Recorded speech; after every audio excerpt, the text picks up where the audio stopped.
சொல்லுங்க மேடம். எல்லாருக்கும் வணக்கங்க. நான் பாடகர் மனோஜ் சாரோட ஒய்ஃப் பேசுகிறேன். நடந்தது என்னன்னா, என் பையனோட ஃப்ரெண்டு வீட்டுக்கு வந்துட்டாங்க.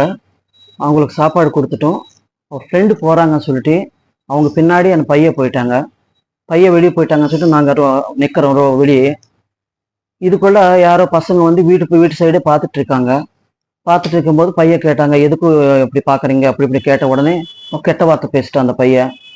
சினிமாக்காரங்க தானே, தெலுங்கு கோல்ட்டி தானே நீங்கள் அப்படி இப்படின்னு சொல்லிட்டு பேசிட்டாங்க. எது கூட அப்படி பேசுகிறீங்கன்னு சொல்லிட்டு பையன் கத்திட்டாங்க. கத்தின உடனே நாங்கள் பயந்துட்டு என்ன நடக்குதுன்னு சொல்லிட்டு வெளியே போயிட்டோம். அந்த பையன் பைக்கில் அப்படியே ஓடி போயிட்டு அங்கே முன்னாடி போயிட்டு ஃபோன் பண்ணிட்டு 4 பேர் வர வச்சுட்டாங்க. 4 பேர் வர வச்சுட்டு சத்தம் பண்ணிட்டே இருக்காங்க, கெட்ட வார்த்தை பேசிட்டே இருக்காங்க. நாங்கள் போயிட்டு எதுக்கப்பா வேணாம் சண்டை எல்லாம் வந்துடுங்க அப்படின்னு சொல்லிட்டு நான் பையனை கூப்பிட்டு வரும்போது கல்லெல்லாம் போட்டு அடிச்சிட்டாங்க. ஃபுல்லாக எனக்கு இங்கே எல்லாம் அடிபட்டுச்சு. அடிபட்டுட்டு என் பையனை கூட்டிட்டு வந்துட்டா. பையன் மேலே 2 பசங்களும் நல்லா அடிபட்டுச்சு. எதுவுமே தெரியாம என்ன நடந்துச்சுன்னு தெரியாம இஷ்டத்துக்கு என்னென்னமோ எழுதுறாங்க, என்னென்னமோ பண்றாங்க, என்னென்னமோ பேசுறாங்க.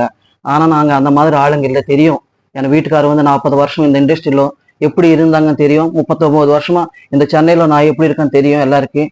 இப்படி எப்படி பேசுறாங்க, இப்படி காட்டுறாங்கன்றது எங்களுக்கு புரியவே மாட்டுது. பின்னாடி யாரு இருக்கான்னு தெரியாது. என் பையன் நைட்டு சொல்லிட்டாங்க, அம்மா கேஸ் கொடுக்கலாம்மா சொல்லிட்டாங்க. அப்பா வேற ஊர்ல இல்லடா, சின்ன பசங்க போட்டும் அப்படின்னு சொல்லிட்டு. எதுக்கான நானும் ஒரு தாய் தான். பசங்க பத்தி எனக்கு தெரியும், அந்த கவலை என்னன்னு எனக்கு தெரியும். ஜெயிலுக்கு போனா அதோட லைஃப் என்னன்னு எனக்கு தெரியும். அதனால வேணாடான்னு சொன்னான். ஆனா நைட்டு மட்டும் என் பசங்க நல்லா திட்டுட்டேன். நானும் அந்த கோவத்துல அவங்க ரூம்குள்ள போய் நான் படுத்துட்டேன். எனக்கு மயக்கம் வந்துச்சு, படுத்துட்டேன் அப்படியே. காலையில வந்து பாக்குறேன், வேலை செய்யறவங்க கிட்ட கேட்டா ஹாஸ்பிட்டல் போறோம்னு சொல்லிட்டாங்க அம்மா அப்படி சொல்லிட்டாங்க. அதுக்கப்புறம் பார்த்தா ஃபோன் சுவிட்ச் ஆஃப் பண்ணிட்டாங்க. இதுக்குள்ள மீடியால என்னென்னமோ போட்டுட்டு என்னமோ பண்ணிட்டாங்க. பயந்துட்டு அவங்க ஃபோன் சுவிட்ச் எல்லாம் ஆஃப் பண்ணிட்டாங்க. எங்கே இருக்காங்க என்ன இருக்காங்க தெரியவே மாட்டேன். நானே அந்த கவலை. என் வீட்டுக்காரர் வேற ஊர்ல இருக்காங்க, பசங்க வேற எங்க இருக்காங்க தெரியல. நாங்க என்னன்னு சொல்லிட்டு எல்லாருக்கும் தெரியும். பால் அண்ணா என் வீட்டுக்கார பத்தி எப்படி பேசிட்டாங்க தெரியும். எங்க கல்யாணத்துக்கு அவரே கை எடுத்து போட்டாங்க. நாங்க நல்லவங்க இல்லையா, எல்லாரும் சப்போர்ட்டா இருப்பாங்களா எங்களுக்கு. ஒரு கெட்டது நடந்துச்சா மட்டும் இஷ்டத்துக்கு போட்டு போட்டு போட்டு போட்டு என் பசங்களோட வாழ்க்கையை நாசனம் பண்ணிட்டீங்களே. ஒரு நல்லது எப்போது போட்டீங்களா? நாங்க என்ன துரோகம் பண்ணிட்டோம்? சின்ன பசங்கன்னு சொல்லிட்டு விட்டதுல தப்பாயிடுச்சு. அவங்க பின்னாடி யாரு இருக்காங்களோ என்ன பண்றாங்களோ என்னமோ அவங்களுக்கு தெரியல. ஆனா ஆண்டவர் இருக்காங்க. நாங்க என்னன்னு சொல்லிட்டு காட்டுவாங்க.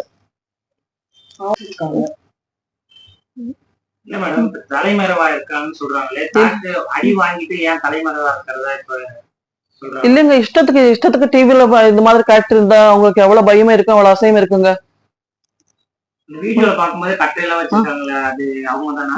அப்போ போலீஸ் எல்லாம் இருக்காங்க சார். அவங்க கல்லெல்லாம் வச்சு அடிக்கும் போதும் சேஃப்டிக்காக கட்டு பிடிச்சிட்டாங்க. தவிர கட்டு பிடிச்சிட்டு போலீஸ் முன்னாடி எல்லாம் அடிக்கலையே. அடிச்சா அப்போ போலீஸ் என்ன பண்ணிட்டு இருக்காங்க? அப்புறம் என் பசங்க வந்து ட்ரிங்க் சாப்பிட்டாங்க, அது சாப்பிட்டாங்க, இது சாப்பிட்டாங்கன்னு சொல்லிட்டு இல்லாத பொல்லாதல கிளப்புறாங்க. அவ்வளவு தைரியம் இருந்தா உடனே அப்போவே டெஸ்ட் பண்ணலாம் இல்லையா? என் பசங்களுக்கு அப்போவே டெஸ்ட் பண்ணலாம் இல்லையா? நாங்களா போன் பண்ணி கூப்பிட்டோம் சார். போலீஸ்காரங்க வந்து நாங்களா போன் பண்ணிட்டு வாங்க சார் இங்க பெருசா நடக்குதுன்னு சொல்லிட்டோம். 100 பண்ணிட்டேன், 100 பண்ணிட்டேன். ரெஸ்பாண்ட் இல்லை. அதுக்கப்புறம் போலீஸுங்களுக்கு நான் தான் கூப்பிட்டேன். என்கிட்ட ப்ரூஃப் எல்லாம் இருக்கு. 15 பசங்க வந்துட்டாங்க, கல்லெல்லாம் வச்சு அடிச்சிட்டு இருக்காங்க, கெட்ட வார்த்தை பேசிட்டு இருக்காங்க. நான் தான் கூப்பிட்டேன், வாங்க போலீஸ்காரங்க வாங்க, இங்க ஏதோ நடக்குது இப்ப அப்படின்னு சொல்லி நாங்க தான் கூப்பிட்டோம். நான் எங்க தப்பு இருந்தா நாங்க எது கூப்பிடுறோம்? இல்ல அவங்க தான் போய் போலீஸ் ஸ்டேஷன்ல கூப்பிட்டு போன் எடுக்கல, போலீஸ் ஸ்டேஷன்ல கூப்பிட்டு அந்த பசங்க பேட்டி கொடுத்துருக்காங்க. போலீஸ் ஸ்டேஷன்ல இருந்து அந்த பசங்க போலீஸ் ஸ்டேஷன் நேரா போய் கூப்பிட்டு வந்ததா சொல்றாங்க. யார் வந்தாங்க? அந்த பசங்க போய் கூப்பிட்டு வந்ததா சொல்றாங்க. என்ன பசங்க கூப்பிட்டு வந்தாங்க சார்? அடிப்பட்ட பசங்க. அவங்க எல்லாம் ஒண்ணு கூட்டிட்டு வர சொல்ல எங்களுக்கு ப்ரூஃப் கூட இருக்கு. நாங்க தான் போன் பண்ணி பிரச்சனை பெருசா ஆகுதுன்னு சொல்லிட்டு நாங்க போன் பண்ணி கூப்பிட்டு வந்தோம். அதோட ப்ரூஃப் எங்க கிட்ட இருக்கு. நைட் எத்தனை மணிக்கு போன் பண்ணோன்றது அந்த காலோட இது எங்க கிட்ட இருக்கு. அவங்க எல்லாம் ஒண்ணும் போன் பண்ணல சார். அதுவும் இல்லாம அந்த ஒரு பையனுக்கு தலையில அடிபட்டிருக்கு, ஒரு பையனுக்கு முதுகு. அப்ப இவங்களுக்கு அடிபட்டதால என்ன சொல்றீங்க நீங்க? அப்ப இவங்களை இப்படி அடிச்சிருக்காங்க. ஒரு 2 பேரால வந்து இவ்வளவு அடிக்க முடியும்? 15 பேர் சொல்லுங்க. எத்தனை பேர் அங்க கூடிட்டாங்க தெரியுமா? பாருங்க, இவங்களுக்கு எவ்வளவு பையனுக்கு எக்ஸ்ரே எடுத்துட்டோம், போன்ஸ் எல்லாம் இதாயிடுச்சு. ஹாஸ்பிட்டல்ல போய் பண்ணிருக்காங்க எக்ஸ்ரே. ரிப் கிட்ட இவங்க பெரிய பையனுக்கு ஏர் கிராக் ஆயிருக்கு ரிப் கிட்ட. என் ஹஸ்பண்டுக்கு தலையில அடி. இத்தனை அடியை வந்து 2 ஆளுங்க, அந்த 2 பசங்களால அடிக்க முடியுமா? அவங்க கால் பண்ணி 4-5 பேர் இல்லாம 10 பேர் ஆயிட்டாங்க. நான் ஸ்டாப்பா இவங்களை வந்து தாக்கியிருக்காங்க. இப்படி அடிக்க முடியுமா? கல்லால அடிச்சு, எங்க அத்தைக்கு கல்லால அடிச்சு, அவங்க இங்க கையில அடிப்பட்ட அவங்களுக்கு தெரியல. பசங்களை காப்பாத்த போயிட்டு இவங்களுக்கு பாருங்க கையில அடி, இந்த கையில பாருங்க சார், கையில அடி. இதெல்லாம் என்ன சார்? அப்போ இது பாருங்க, எங்க மாமியாரோ அவங்க நைட்டு தொடச்சிட்டு இருக்காங்க. இதெல்லாம் என்ன சார்? இவங்க தலையில அடி.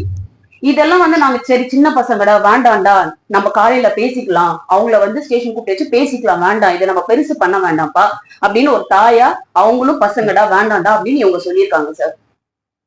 அப்ப இவங்களுக்கு வந்து அடியெல்லாம் நாங்க என்ன சார் பண்ணோம்? நாங்க ஹாஸ்பிட்டலுக்கு போல ஆப்வியஸா. ஏன் அப்படின்னா நாங்க வந்து சரி இதுக்குள்ள அவங்க இது நம்ம பண்ண வேண்டாம் அப்படின்னு சொல்லிட்டு இவங்க காலையில போய் ஹாஸ்பிட்டலுக்கு போய் பார்த்துட்டு வந்திருக்காங்க.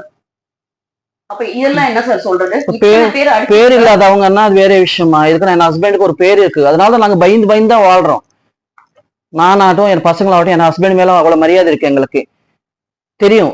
ஒரு பேரு இருக்குன்னு சொல்லிட்டு இவ்வளவு இங்க பாருங்க, தலையில அடிச்சிருக்காங்க, பின் தலையில, கால்ல அடி, கையில அடி. எங்க ஹஸ்பண்ட காலால வந்து எட்டி அடிச்சிருக்காங்க. இந்த இடத்துல அவரால் நடக்க முடியல. நைட்டே வந்து ஜுரம் வந்துருச்சு அவருக்கு. இவங்க கத்துனதுனால இப்ப அவங்க எங்கன்றது கூட என் மருமக பின்னாடி வந்துட்டாங்க. நான் மயக்கமா இதாயிட்டு இருக்கேன் வந்து அந்த பொண்ணு மேல வைக்கக்கூடாத இடத்துல கையை வச்சுட்டு ரொம்ப அசைமா பேசிட்டாங்க. சினிமாக்காரங்க தானே அப்படி இப்படி. அந்த சினிமாக்காரங்கன்னா அவ்வளவு இதே இருக்கு சார். சார் இப்போ ஒருத்தவங்க வீடியோ எடுத்து போட்டிருக்காங்க, தெலுங்கு கோல்ட்டிங்க, நீங்க உங்களை ஒன்னும் பண்ண முடியாது. அது அவங்க பேட்சோட பையன் தான் நினைக்கிறேன். ஏன்னா அந்த வீடியோல இன்னொரு பையன் கத்திட்டு இருக்காரு, டே அடிக்கிறாங்கன்னு சொல்லிட்டு. அப்ப இது நோக்கத்தோட தானே சார் பண்ண மாதிரி. அப்போ அந்த பையனை வீடியோ எடுத்து ஃப்ரெண்டை போய் காப்பாத்தாம என்ன சார் வீடியோ எடுத்து அப்லோட் பண்றதுக்கு தானே இதெல்லாம் பண்ற வேலை. இவங்க வந்து பேர் இருக்கிறதுனால தானே இவங்களுக்கு பேர் இருக்கிறதுனால என் பசங்க என் பெரிய பையனுக்கு வந்து ஹீரோ ஆகணும் ஆசை, ரெண்டாவது பையனுக்கு சிங்கர் ஆகணும் ஆசை. எங்கே போனாலும் செய்யாத தவறுக்கல்ல நீங்க அது செஞ்சீங்க மனம் எப்படி பண்ணமோ பண்ணிட்டு வாழ்க்கை இல்லாம பண்றாங்க சார். பேருக்கு போலீஸ்ல நீங்க உங்க தரப்புல புகார் கொடுத்திருக்கீங்க, நீங்களும் யாரும் வந்து விசாரிக்கல சார். யாரும் வந்து நீங்க தான் வந்து விசாரிக்கீங்க சார். இந்த 2 நாள் யாருமே இவங்களை வந்து விசாரிக்கல. வந்து எங்க பேரு எங்க நம்பர் இதை மட்டும் தான் எழுதிட்டு போனாங்க. அவங்க எங்க இதுதான் கேக்குறாங்க. நான் மீடியா பத்தி தப்பா பேசல சார். ஆனா ஒண்ணு போடும்போது கொஞ்சம் யோசனை பண்ணிட்டு எந்த மாதிரி ஆளுங்க அவங்க சொல்லிட்டு ஒரு யோசனை பண்ணி போடணும் சார். நாளைக்கு வாழ்க்கை என்ன ஆயிடும் சார் பசங்களுக்கு? கொஞ்சமாவது யோசனை பண்ணுங்க சார். நிஜமா சொல்லணும்னா இஷ்டத்துக்கு வால் போஸ்டர் போடுவாங்க, டிவில போடுவாங்க, அது போடுவாங்க, இது போன இஷ்டத்துக்கு அவங்களுக்கு அவங்க இப்போ தெலுங்குல கூட இதை போட்டாங்க, சம்பந்தமே இல்லாம போட்டாங்க சார். இப்போ ஒரு பையன் சொல்லியிருக்கான் இன்னைக்கு காலையில, இது இன்னொரு மது போதை இல்லாம இன்னொன்னு சொல்லிட்டு போட்டிருக்காங்க. அவங்க வந்து பாத்தாங்களா இல்லாட்டி போலீஸ்காரங்க செக் பண்ணாங்களா? அது எப்படி அது இஷ்டத்துக்கு அவங்க பாட்டுக்கு சொல்லலாம் வாய்க்கு வந்தபடி? இப்ப நாங்களும் சொல்லலாம் இல்லையா சார்? ஏன் நாங்க இம்மிடியேட்டா நேற்று உங்களை கூப்பிட்டு வச்சு நாங்க பேசியிருக்கலாமே. இதுக்குள்ள இவங்களுக்கு இவ்வளவு ஃபேம் இருக்குன்னு சொல்லிட்டு இதை பண்ணாங்க, இதை குடிச்சாங்க, அது குடிச்சாங்க, ஏதாவது அவங்க செக் பண்ணாங்களா? நாங்க குடுக்கறதா இருக்கோம் சார். ஏன்னா இவ்வளவு தூரம் வந்துட்டு என்னோட ஹஸ்பண்ட் எங்க தப்பு இல்லாம நாங்க எதுவும் பயப்படணும் சார். எங்க தப்பு இல்லாம நாங்க பயப்பட வேண்டிய அவசியம் இல்லை. ஏன்னா ஹஸ்பண்டுக்கு ஒரு நேம் இருக்குன்னு சொல்லிட்டு இத்தனை வருஷம் நாங்க பயந்துட்டு வேணாம் ஹஸ்பண்ட் பேர் வெளியே வரக்கூடாதுன்னு சொல்லிட்டு சில நிறைய மேட்டர்ஸ் நாங்க தாங்கிட்டோம். இனிமே தாங்க சக்தி எங்களுக்கு இல்லை.